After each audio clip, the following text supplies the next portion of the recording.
आज हम करेंगे नेशनल इनकम को कंप्लीटली रिवाइज इन शॉर्ट में। जैसे कि आपको पता है 10 मार्क्स का यूनिट है ये आपका। तो यहां पर सबसे पहले हम पढ़ेंगे सर्कुलर फ्लो।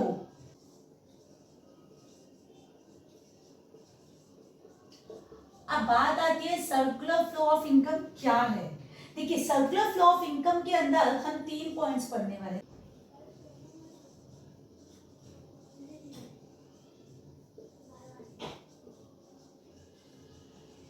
नेक्स्ट आएगा डिस्ट्रीब्यूशन ऑफ इनकम और नेक्स्ट है आपके पास में डिस्पोजिशन, यानी कि एक्सपेंडिचर करना है आपको। तो डिस्पोजिशन ऑफ फेस। तो यहां पर इनकम जनरेट होगी, यहां पर जो इनकम जनरेट होगी उसको हम डिस्ट्रीब्यूट करेंगे और नेक्स्ट होगा हम उसका यूज एक्सपेंडिचर्स के लिए करेंगे, यानी कि गुड्स एंड सर्विसेज को खरीदने के लिए करेंगे। सर्कुलर फ्लो ऑफ इनकम के ये 3 पार्ट्स हैं, generation of income, distribution of income और डिस्पोजिशन ऑफ इनकम। तो सबसे पहले हम बात करते हैं टाइप्स ऑफ सर्कुलर फ्लो की। तो सर्कुलर फ्लो का जो टाइप है आपके पास वो 2 टाइप का होगा। एक होगा आपके पास रियल फ्लो और दूसरा होगा आपके पास मनी फ्लो। जैसा कि आपको पता ही है रियल फ्लो का मतलब क्या है। रियल फ्लो का मतलब है यहाँ पर हम गुड्स एंड सर्विसेज इसका फ्लो करेंगे और यहाँ पर हम मनी का फ्लो करेंगे। तो रियल फ्लो का मतलब क्या है, flow of factor services and goods and services. देखिए यहाँ पर आपके पास फर्म है और यहाँ है आपके पास हाउस होल्ड, क्योंकि हम 2 सेक्टर इकोनॉमी की बात कर रहे हैं।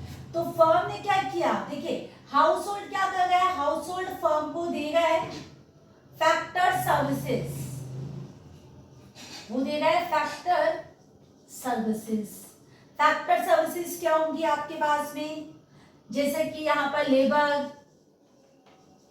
लैंड, कैपिटल, इस टाइप की चीजें हैं फैक्टर सर्विसेज जो कि हाउस होल्ड उसे दे रहा है। उसके बाद फर्म उसे क्या दे रहा है बदले में, फर्म उसको प्रोड्यूस करके दे रहा है गुड्स एंड सर्विसेज। तो ये था रियल फ्लो, यहां पर चीजों का फ्लो है, यहां पर फैक्टर सर्विसेज फ्लो कर दिया और यहां पर गुड्स एंड सर्विसेज हो गए। अब क्योंकि यहां पर चीजों का फ्लो हो गया इसलिए हम इसको बोलते हैं फिजिकल फ्लो। ये कहलाता है फिजिकल फ्लो और इससे किसी भी कंट्री की ग्रोथ का, इकोनॉमी में ग्रोथ का पता चलता है। अब यहां पर मनी का फ्लो करने वाले हैं हम लोग। तो मनी फ्लो में देखिए क्या होगा, फिर से आपके पास आएगा फर्म और यहां होगा आपके पास हाउस होल्ड।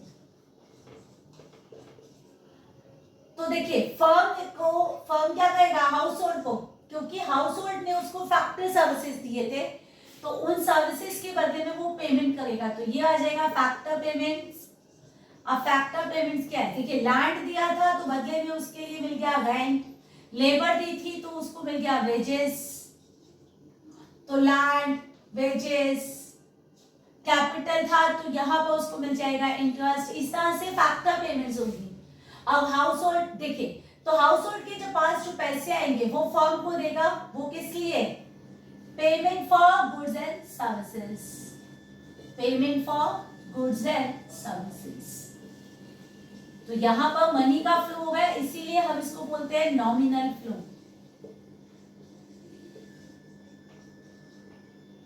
एक साथ भी दिखा सकते हैं, यहां पर हमने बनाया फर्म, यहां पे बनाया हमने हाउस होल्ड। तो दोनों फ्लो को एक साथ अगर हमें दिखाना है तो देखिए क्या किया, सबसे पहले हाउस होल्ड ने फर्म को क्या दी, फैक्टर सर्विसेज। हाउस होल्ड ने प्रोवाइड किया है फैक्टर सर्विसेज और बदले में फर्म ने हाउस होल्ड को क्या किया है, गुड्स एंड सर्विसेज। उसने दिया उसे गुड्स एंड फैक्टर सर्विसेज के बदले में उसने क्या किया, फैक्टर पेमेंट। और जब हाउस होल्ड के पास फैक्टर पेमेंट आ जाएगा तो उसको फैक्टर पेमेंट से क्या करने वाला है, फैक्टर पेमेंट से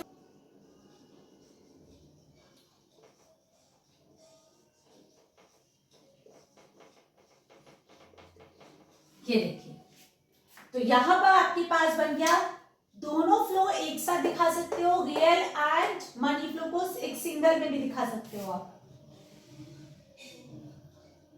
अब हम पढ़ते हैं टू सेक्टर इकोनॉमी। अगर हम थ्री सेक्टर की बात करते हैं तो हम वहां पर गवर्नमेंट को इंक्लूड करते हैं, और गवर्नमेंट अगर आती तो ट्रांसफर पेमेंट्स की भी बात होती। तो गवर्नमेंट जो है इंक्लूड होते ही हम बात करते हैं टैक्सेस की, हम बात करते हैं सब्सिडीज की, दोनों के दोनों ट्रांसफर पेमेंट्स है। अगर हम फोर्थ सेक्टर की बात करते हैं तो हम बात करते हैं रेस्ट ऑफ द वर्ल्ड की, हम बात करते हैं लीकेज की और इंजेक्शन की। तो लीकेज क्या है? लीकेज का मतलब है withdrawal of money from the circular flow. तो जब भी आप फ्लो में से, सर्कुलर फ्लो में से पैसों को विड्रॉल कर लेते हो, लाइक सेविंग्स करते हो, यानी कि पैसों को सेव करके अपने पास रख लेते हो, तो इकोनॉमी से वो पैसा बाहर आ जाता है, इसी को हम कहते हैं लीकेज। और ऐसे ही होता है इंजेक्शन, जैसे कि आप लोगों को पता है इंजेक्शन का मतलब है इंजेक्ट कर देना। तो जैसे आप पैसों को इंजेक्ट कर देते हो, यानी कि पैसों को इंट्रोड्यूस कर देते हो सर्कुलर फ्लो में, किसी भी फाइनेंशियल इंस्टीट्यूशन से पैसे बोरो करके आप मनी सप्लाई में ले आते हो, तो उसको हम बोलते हैं इंजेक्शन। ये हो गया introduction of money in circular flow. तो सर्कुलर फ्लो में जब आप मनी को इंट्रोड्यूस कर देते हो तो उसको कहते हैं इंजेक्शन। एक और चीज हम लोगों को पढ़ना है इस चैप्टर में, वो है स्टॉक एंड फ्लो। अब स्टॉक एंड फ्लो का मतलब क्या है? यानी कि स्टॉक का मतलब होता है, इसको हम कैसे मेजर करते हैं? मेजर करते हैं at a particular point of time, at a particular point of time, यानी किसी पर्टिकुलर टाइम पर जब हम उसे मेजर करते हैं तो उसको कहते हैं स्टॉक। जैसा कि क्लोजिंग स्टॉक की हम बात करते हैं, किसी के बैंक अकाउंट में कितना पैसा है किसी पर्टिकुलर टाइम पर, उसकी हम बैंक बैलेंस की बात करते हैं तो वो कहलाता है स्टॉक। और यहां पर अगर बात करें तो ये क्या है, इसको कैसे मेजर करते हैं? Over a period of time, measure over a period of time. तो जैसे कि इनकम की बात करते हैं हम, जब हम वेल्थ की बात करते हैं तो हम स्टॉक की बात करते हैं, लेकिन जब हम इनकम की बात करते हैं तो हम फ्लो की बात करते हैं। तो फ्लो जो है लगातार बदलता रहता है क्योंकि टाइम बहुत ज्यादा है इसमें। तो ये क्या है? डायनामिक कॉन्सेप्ट है आपका, क्योंकि फ्लो बदलता रहता है। एग्जाम्पल अगर चाहो तो नेशनल इनकम है इसका एग्जाम्पल, क्योंकि ये बदल रहा है। और यहां पर क्या है? डायनामिक हो ही नहीं सकता, क्योंकि आप पर्टिकुलर टाइम पीरियड की बात कर रहे हो, तो आप किसकी बात कर रहे हो? स्टैटिक की, यानी कि सेम रहेगा। तो यहां पर हम बात किसकी कर रहे हैं? वेल्थ की। तो अगर हम वेल्थ की बात कर रहे हैं तो सेम है, इसलिए स्टैटिक है। और यहां पर हम ये डायनामिक है क्योंकि ये बदल रहा है टाइम के साथ साथ। अब हम बात करते हैं डोमेस्टिक टेरिटरी की।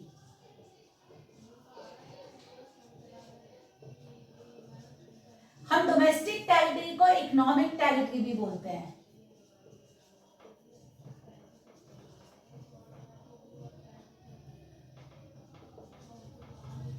डोमेस्टिक को हम इकोनॉमिक टेरिटरी भी बोलते हैं। इसका मतलब क्या है? इसका मतलब ये है कि देखिए कि जो भी लोग एक पर्टिकुलर ज्योग्राफिकल एरिया में रहते हैं, ज्योग्राफिकल बाउंड्री में रहते हैं, फॉर एग्जांपल कि जो लोग इंडिया में रहते हैं और जिनका इकोनॉमिक इंटरेस्ट भी इंडिया में ही है, वो उसकी डोमेस्टिक टेरिटरी का पार्ट होंगे। ठीक है, तो जो हम इंडिया की बात करें तो इंडिया में ही रह रहे हैं और उनका इकोनॉमिक इंटरेस्ट भी इंडिया में ही है। ठीक है, वो इंडिया में ही पैसों को कमाते हैं और खर्च करते हैं, तो इकोनॉमिक इंटरेस्ट उनका इंडिया में है, इसलिए वो कहलाएंगे डोमेस्टिक टेरिटरी में इंक्लूड होंगे। तो वो सारे लोग जो कि किसी पर्टिकुलर कंट्री में रहते हैं वो उसकी डोमेस्टिक टेरिटरी में इंक्लूडेड होते हैं। तो कौन कौन और, तो यानी कि कौन कौन इंक्लूड हो जाएंगे? बोलिए वे।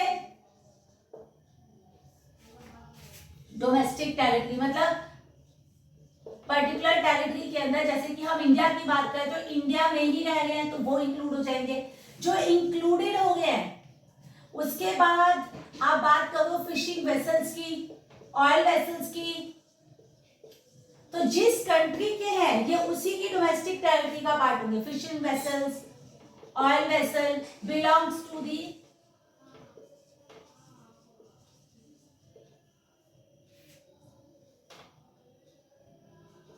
नॉर्मल रेसिडेंस, यानी कि जिस कंट्री का वो रेसिडेंस है, जिसको वो बिलोंग करता है, वो उसी की डोमेस्टिक टेरिटरी का पार्ट होगा। उसके बाद हम किसकी बात कर रहे हैं? हम बात कर रहे हैं शिप्स की और एयरक्राफ्ट की। शिप्स की, एयरक्राफ्ट की, जो कि नॉर्मल रेसिडेंस ने उसे बिलोंग कर रखा है। फिर हम बात किसकी करते हैं? हम बात करते हैं एम्बेसीज की। अब यहाँ पर क्या देखिए, जो लोग इंडिया में रह रहे हैं वो इंडियन इकोनॉमी का, इकोनॉमिक टेरिटरी का पार्ट है, वो मैंने आपको बताया। यहाँ पर जो भी फिशिंग वेसल या ऑयल वेसल जो इंडिया का है, भले वो किसी भी कंट्री में ट्रेवल कर रहा हो, तो वो भी क्या होगा? वो डोमेस्टिक, इंडिया की डोमेस्टिक टेरिटरी का पार्ट होगा। जो भी शिप्स या एयरक्राफ्ट इंडिया के हैं या इंडियंस के हैं, वो भी हमारी टेरिटरी का पार्ट है। और जो भी एम्बेसीज है, यानी कि इंडियन एम्बेसी कहीं पे भी हो, किसी भी कंट्री में हो, वो इंडिया का पार्ट होगा। और अगर मान लीजिए फॉरेन एम्बेसी इंडिया के अंदर है, तो वो फॉरेन कंट्री की डोमेस्टिक टेरिटरी में माना जाएगा। जैसे कि इंडियन एम्बेसी इन यूएस, तो वो इंडिया की डोमेस्टिक टेरिटरी में होगा। लेकिन यूएस एम्बेसी इन इंडिया, तो वो यूएसए का है, क्योंकि एम्बेसी यूएस की है। तो जहां की एम्बेसी होगी वो उसकी डोमेस्टिक टेरिटरी का पार्ट होगा। तो फॉर एग्जाम्पल कर लेते हैं कि हमारी कोई भी कंपनी का ऑफिस किसी दूसरी कंट्री में है, लाइक चाइना में है, तो वो किस में पार्ट, क्योंकि वो चाइना की डोमेस्टिक टेरिटरी के अंदर आएगा, तो वो हमारा डोमेस्टिक टेरिटरी में इंक्लूड नहीं होगा। ठीक है, जैसे कि कोई भी हमारा ऑफिस किसी भी कंट्री, यानी कि हमारा जो बैंक है, एसबीआई की ब्रांच अगर हमारी ओवरसीज में है, ओवरसीज मतलब बाहर की किसी कंट्री में है, तो वो हमारी डोमेस्टिक टेरिटरी का हिस्सा नहीं होगी। अब बात करते हैं हम नॉर्मल रेसिडेंस की। अब नॉर्मल रेसिडेंस क्या है? Who live in India,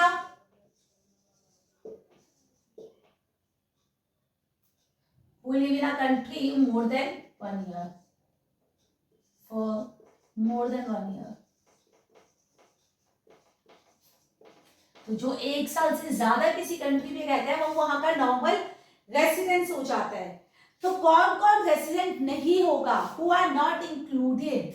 not included की अगर हम बात कर रहे हैं, तो कौन कौन इंक्लूडेड नहीं होगा?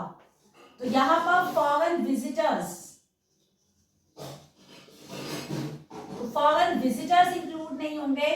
फॉरेन स्टाफ है किसी एम्बेसी का, फॉरेन स्टाफ ऑफ एम्बेसी, वो इंक्लूड नहीं होगा।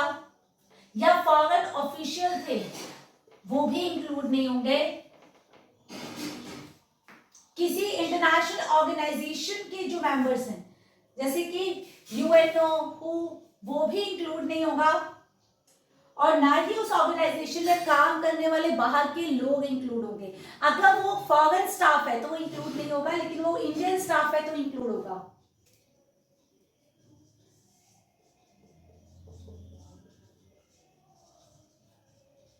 इंटरनेशनल ऑर्गेनाइजेशन लाइक यूएनओ, ये सब भी इंक्लूड नहीं होंगे।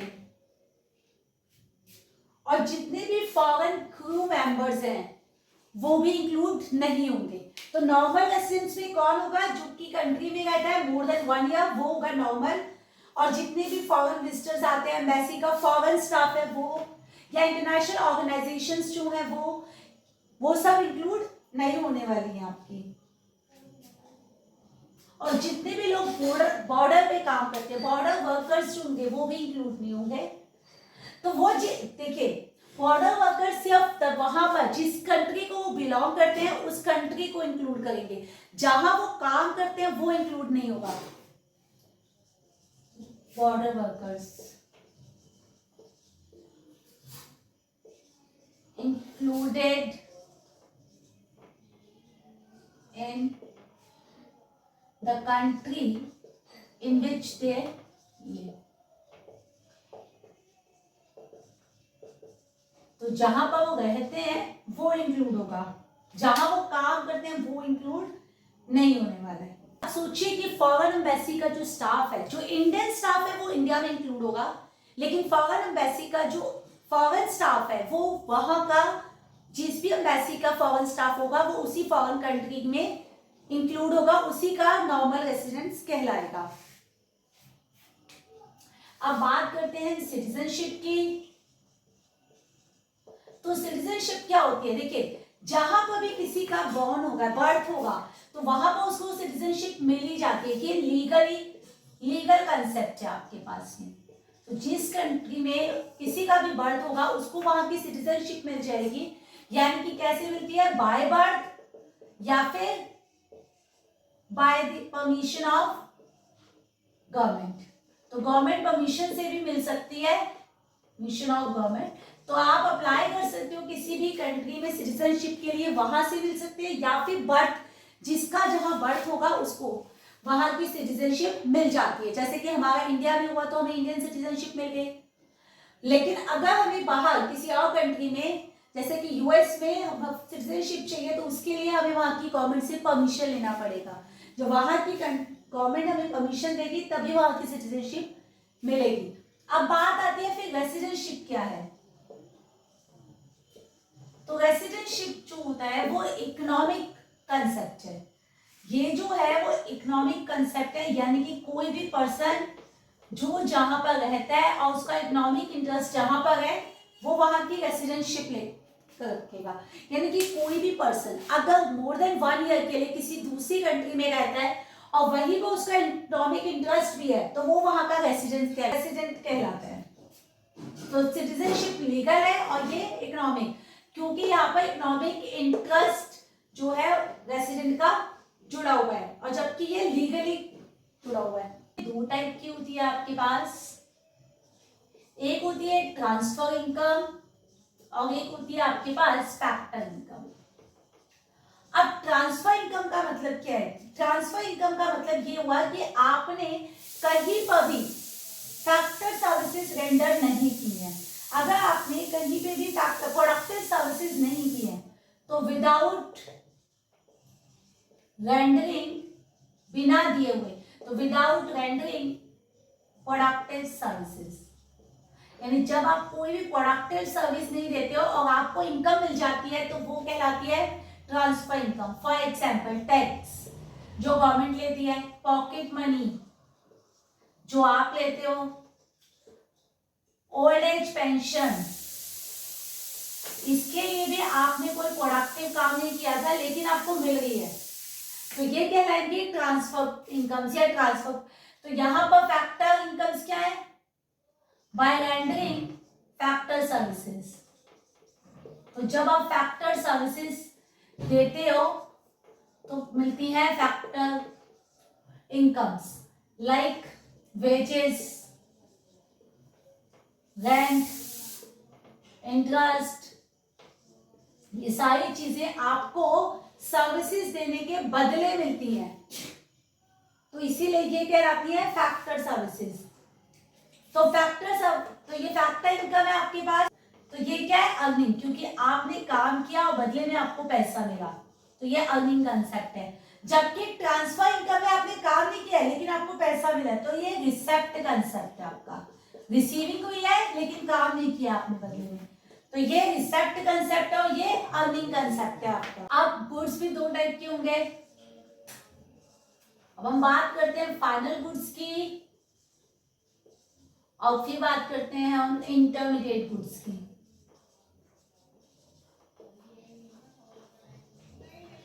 Final goods and intermediate goods. अब फाइनल गुड्स क्या होते हैं? यूज फॉर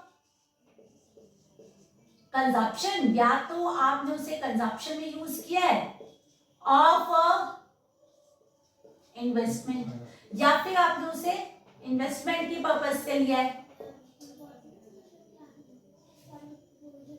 तो या तो आपने कंजप्शन के लिए लिया है, उसे यूज किया है, या इन्वेस्टमेंट के लिए किया है, तो वो कहलाएगा फाइनल गुड्स। फॉर एग्जाम्पल, आपने परचेज किया मशीनरी, ठीक है, वो इन्वेस्टमेंट है। आपने परचेज किया है milk for house hold, milk for house hold, तो हम पर्सनली यूज के लिए मिल्क खरीदते हैं, तो यानी कि कंजप्शन के लिए खरीदा, तो ये था फाइनल गुड्स। या तो कंजप्शन होगा या इन्वेस्टमेंट। और इंटरमीडिएट का मतलब क्या हुआ है? ईदर फॉर रीसेल, या तो रीसेल करना है आपको, और फॉर फर्दर प्रोडक्शन, या फिर उसका यूज प्रोडक्शन में करना है। अब यहां पे एक चीज आपको क्लियर करनी है, यहां पर जैसे for example milk purchase by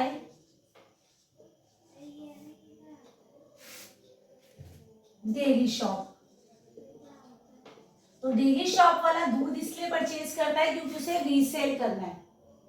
तो अब बात हो गई कि मशीनरी से भी तो प्रोडक्शन कर रहे थे, लेकिन मशीनरी का जब यूज करते हैं तो मशीनरी कंज्यूम नहीं हो जाती।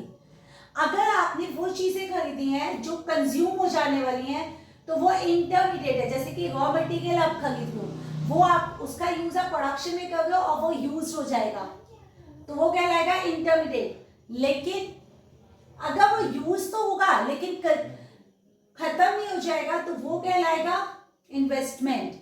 तो मशीनरी आपकी प्रोडक्शन में हेल्प करती है लेकिन कंज्यूम नहीं हो जाती, इसीलिए वो इन्वेस्टमेंट कहलाती है। और मिल्क जो है वो यूज हो जाएगा आपका टी स्टॉल या कॉफी वाली शॉप पर, तो वो कहलाएगा आपका इंटरमीडिएट गुड्स। फिर आता है कंजप्शन गुड, और ये आता है, फिर दूसरा आता है कंजप्शन, और दूसरा आता है कैपिटल गुड। तो कंजप्शन गुड का मतलब क्या है? Good purchase for consumption, goods purchase for consumption. जब आप कंज्यूम करते हो कंजप्शन के लिए, यानी कि अपनी वांट्स को सेटिस्फाई करने के लिए आपने गुड्स खरीदे, तो वो कंजप्शन गुड्स है। लेकिन जहां पर आपने गुड्स जो है फर्दर प्रोडक्शन के लिए खरीदे हैं, तो वो कैपिटल गुड्स है। तो गुड्स परचेज फॉर,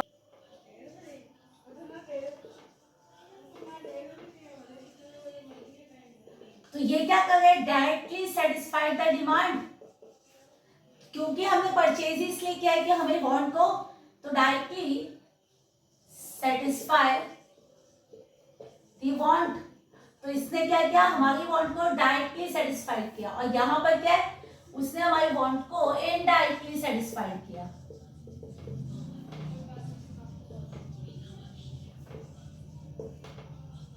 एक बात याद रखिए, कैपिटल गुड्स की लाइफ जो होती है वो मोर देन 1 ईयर होती है। कैपिटल गुड्स की जो लाइफ होती है वो मोर देन 1 ईयर होती है, जबकि कंजप्शन गुड्स बहुत सारे टाइप के हो सकते हैं। एक हो सकता है ड्यूरेबल, जिसको बहुत टाइम तक यूज करते हो आप, ठीक है, जैसे कि आपने फर्नीचर खरीदा तो बहुत सारे टाइम तक यूज करोगे, फर्नीचर हो गया आपके पास ड्यूरेबल में। तो ठीक होता है सेमी ड्यूरेबल, जिसको यूज आप एक साल, मोस्टली आप ऐसे करते हो सेमी ड्यूरेबल, जिसकी लाइफ कम होती है, जैसे कि कपड़े, क्लोथ्स।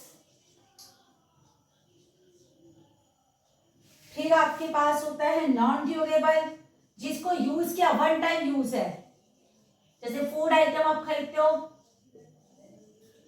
फूड आइटम खाया और खत्म हो गया। और लास्ट होता है सर्विसेज, सर्विस सेक्टर में, यानी कि services by doctors, teachers, lawyers, तो ये सर्विसेज। तो यहाँ पर सारे के सारे कंजप्शन गुड्स के टाइप है आपके पास। कैपिटल गुड्स में आपके पास एक और चीज यूज होती है, डेप्रिसिएशन, क्योंकि लॉन्ग टाइम तक यूज करोगे तो वहां पर डेप्रिसिएशन आएगा। तो डेप्रिसिएशन जो होता है, यानी कि value, loss of value of fix asset, यानी आपकी फिक्स एसेट की वैल्यू जो है वो कम हो गई है। उसका रीजन क्या है? उसका रीजन है नॉर्मल वियर एंड टियर। जब यूज करोगे तो चीजें घिसती हैं, तो नॉर्मल वियर एंड टियर। उसके बाद नेक्स्ट क्या है? पैसेज ऑफ टाइम, टाइम के साथ उसकी वैल्यू जो है वो घट जाती है, पैसेज ऑफ टाइम। और लास्ट क्या है आपके पास में, एक्सपेक्टेड ऑब्सोलेंस, यानी टेक्नोलॉजी जो है वो आउटडेटेड हो जाएगी या फिर डिमांड कम हो जाएगी टाइम के साथ, तो एक्सपेक्टेड ऑब्सोलेंस।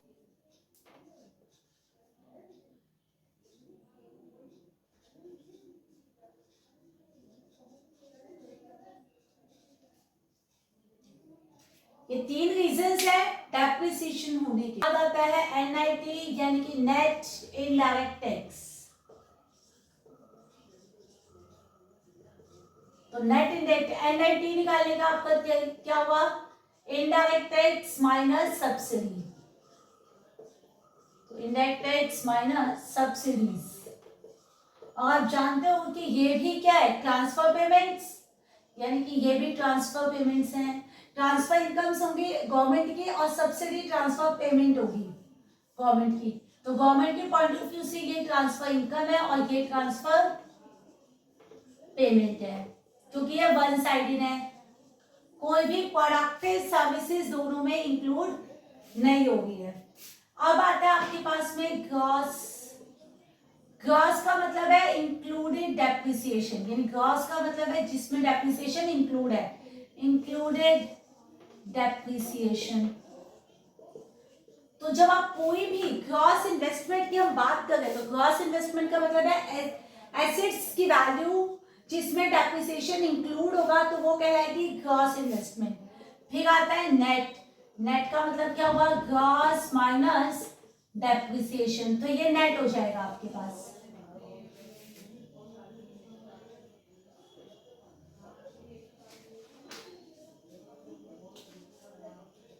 फिर आता है एनएफआईए, यानी कि नेट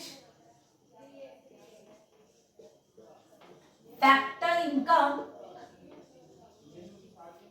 फ्रॉम अब्रॉड।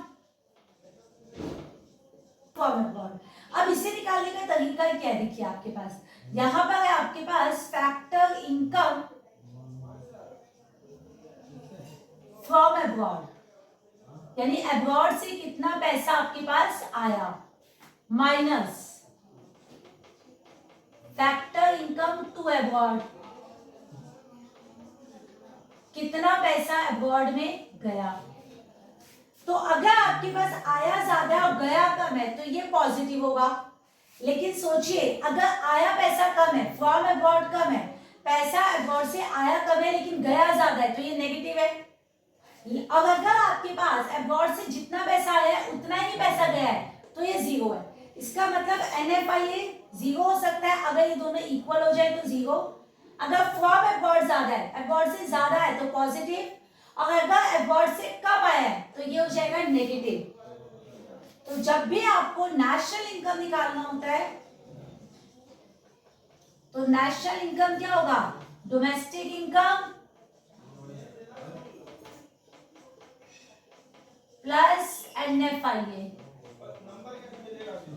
तो क्या डोमेस्टिक इनकम नेशनल इनकम से बड़ा हो सकता है, हो सकता है। अगर एनएफआईए जो है वो जीरो हो जाएगा तो दोनों इक्वल होंगे।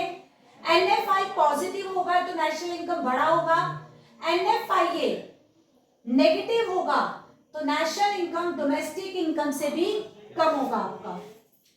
अब बात आती है कि यहाँ पर फैक्टर इनकम में क्या क्या इंक्लूड होगा, यानी कि फैक्टर इनकम में हम बात करेंगे सारे कॉम्पनसेशन की, कॉम्पनसेशन ऑफ एम्प्लॉयज की। तो जो पैसा यहाँ पर आ रहा है कॉम्पनसेशन ऑफ एम्प्लॉयज से माइनस कॉम्पनसेशन ऑफ एम्प्लॉयज का जा रहा है, तो जितने पैसे हमारे एम्प्लॉयज को मिल रहे हैं माइनस जितने पैसे हम एम्प्लॉयज को दिए गए अवार्ड के, उन दोनों को माइनस करेंगे तो आएगा।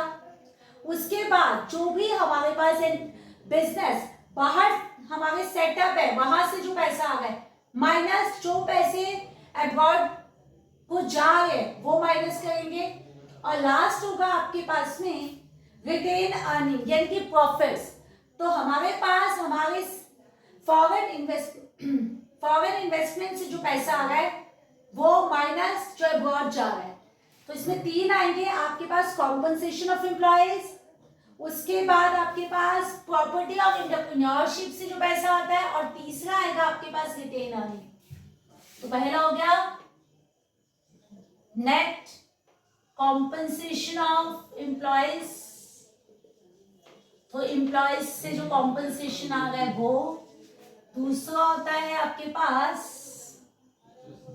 Net income from property and entrepreneurship, property and entrepreneurship.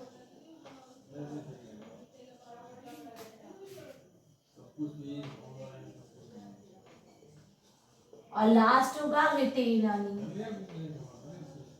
Retain earning का मतलब है प्रॉफिट जो अनडिस्ट्रीब्यूटेड है, तो रिटेन अर्निंग का मतलब है अनडिस्ट्रीब्यूटेड प्रॉफिट। तो एनएफआई के ये तीन के तीन कंपोनेंट है, तो तीन कंपोनेंट एनएफआई के ये हैं। साथ आपके पास 2 चैप्टर्स कवर हो गए नेशनल इनकम के, आप उसे रिवाइज करना। इसके बाद नेक्स्ट क्लास में हम लोग इससे आगे फर्दर चलने वाले हैं।